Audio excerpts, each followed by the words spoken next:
विश्वास रखने के लिए रिक्वेस्ट करती हूँ।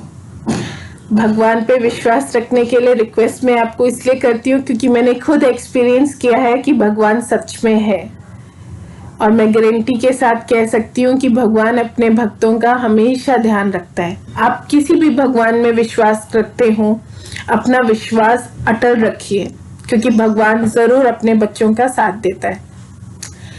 आज की कहानी, कृष्ण भगवान से अर्जुन भगवान ने बोला कि ये कर्मों का किस्सा क्या है।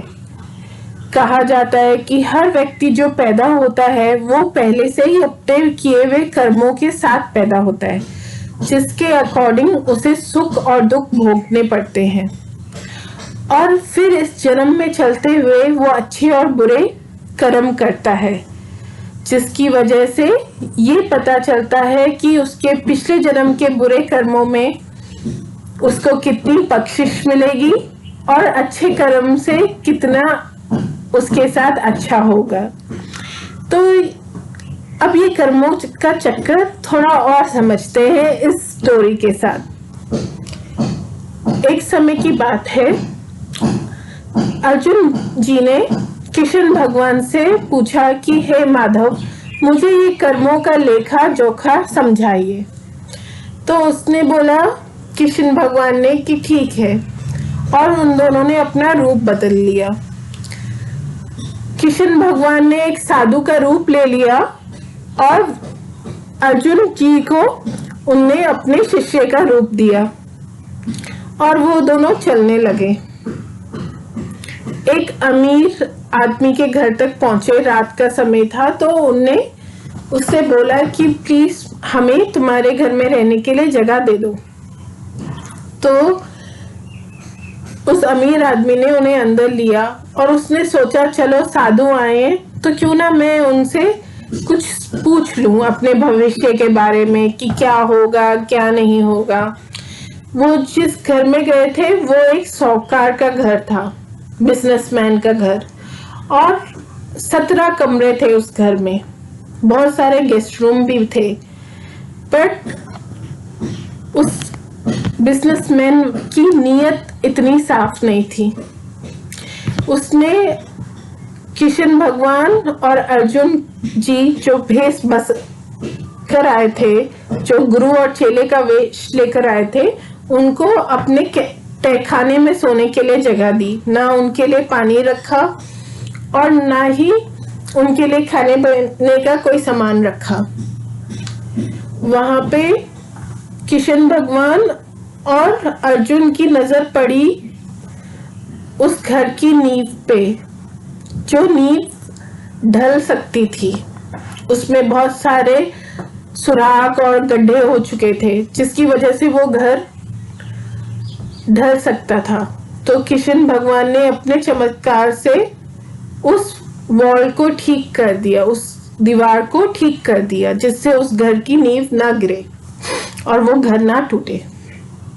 सुबेरे वो लोग जागे और निकल पड़े अपने रास्ते पे। चलते चलते फिर दूसरे दिन रात आई, तो एक किसान के घर में रहने के लिए उनने जगह मांगी।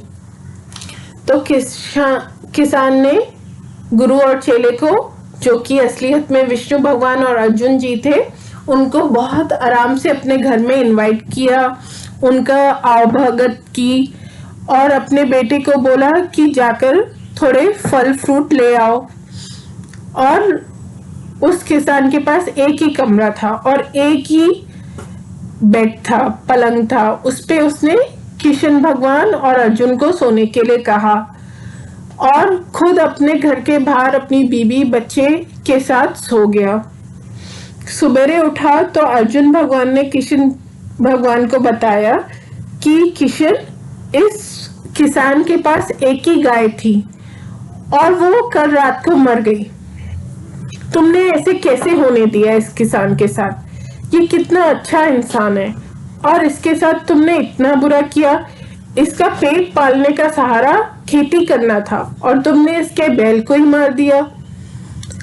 और जो वो अमीर था उसकी तो तुमने दीवार बना दी जिससे उसका घर ढले नहीं। तो इसका मतलब ये है कि तुम अमीरों के साथ अच्छा करते हो और गरीबों के साथ बुरा? तुम ऐसा कैसे कर सकते हो माधव? तो कृष्ण भगवान ने बोला, मैंने उन दोनों को उनके कर्मों का ही फल दिया। पर अर्जुन भगवान ने बोला, कैसे? उनके कर्म तो इतने अलग अलग थे। किसान के कर्म इतने अच्छे और वो साहूकार के कर्म इतने बुरे, फिर दोनों को लिए तुम कैसे कह सकते हो कि तुमने कर्मों का न्याय किया? तो कृष्ण भगवान ने समझाया, प्रिय अर्जुन, जब हम उस साहूकार के घर में थे जिसके पास आलीशान मकान था पर उसकी नीयत अच्छी नहीं थी, मैंने देखा कि उसके पिछले कर्मों के हिसाब से, पिछले जन्म में उसने जो कर्म किए थे उसके हिसाब से उसको खजाना मिलने वाला था जो कि उसके घर के नीचे था, और अगर ये घर ढल जाता तो उसे उस खजाने का पता चल जाता। मैंने उसके घर की नींवें पक्की कर दी और वो घर अब कभी नहीं ढलेगा और उस व्यापारी को कभी नहीं पता चलेगा कि उसके घर के नीचे इतना सोना और इतना बड़ा खजाना है, क्योंकि पिछले जन्म में उसके कर्म अच्छे थे तो इस जन्म में उसे ये खजाना मिलने वाला था।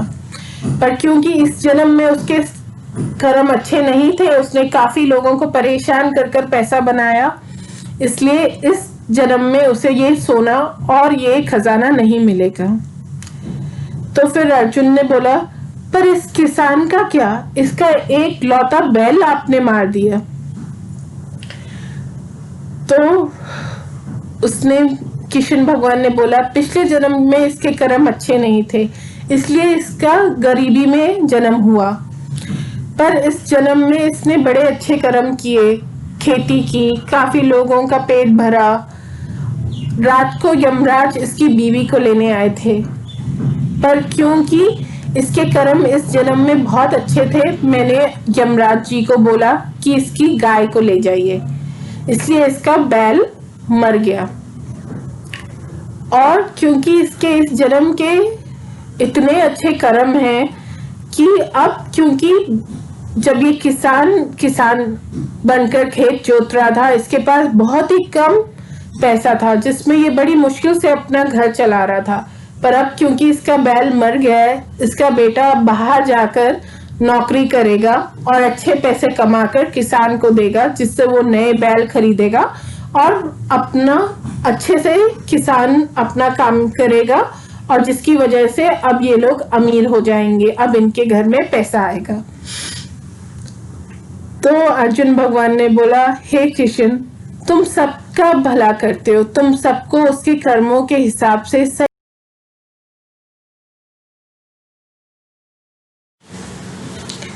इसी के साथ ये स्टोरी खत्म होती है।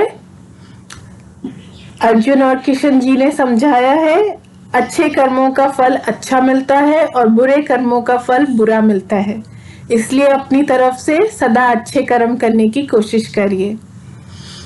एक लाइन, कर्म तेरे अच्छे हैं तो किस्मत तेरी दासी है, कर्म तेरे अच्छे हैं तो किस्मत तेरी दासी है, नीयत तेरी अच्छी है तो घर में ही मथुरा और काशी है, नीयत तेरी अच्छी है तो घर में ही मथुरा काशी है। तो अपनी नीयत को साफ रखिए, कर्म अच्छे रखिए, तो भगवान खुद आपके घर में आकर वास करेगा। प्लीज इस वीडियो को शेयर करिए, लाइक करिए, सब्सक्राइब करिए, क्योंकि हो सकता है किसी को ये बात सुनने की जरूरत हो। अगर आप शेयर करेंगे तो शायद उन्हें थोड़ा सब्र मिलेगा। Thank you so much for listening to me. May God bless you. May God heal you. May God provide for you. And may God always keep you happy and blessed. Thank you. Goodbye.